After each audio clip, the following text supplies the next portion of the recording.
In The Witcher 3, you play as the legendary witcher Geralt of Rivia. In the world of The Witcher, there's lots of different factions, races, and also minorities. And together with a huge and diverse landscape, it creates this vibrant open-world experience.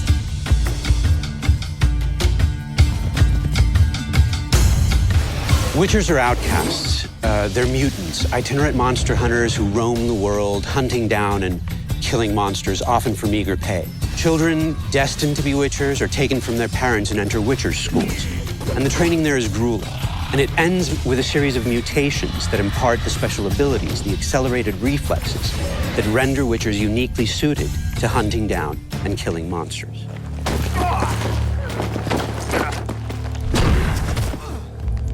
Geralt has never been just a monster slayer. Kings and sorceresses have noticed his talents and tried to use him to their own ends. But Geralt is now tired of politics, and he has his own goal, his own agenda, that takes him to travel to the furthest corners of this vast world. At the same time, Geralt works as a witcher. Tough hunt. Tougher than yours, that's certain.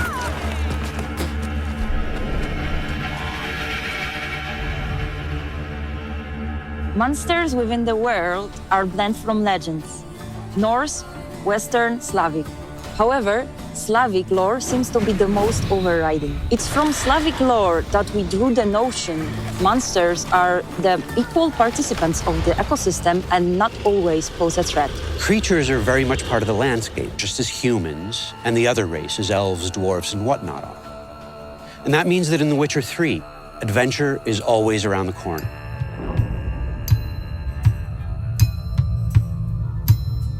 Well, the world of The Witcher 3 is actually 35 times bigger than the one presented in The Witcher 2. And has a huge diversity of different areas. You have the swampy, murky place of no man's land, where there's a danger around every corner, to the harsh climate of the Skellige Islands, where there's strong and proud people living there. And also we have the metropolitan of the north, called Novigrad.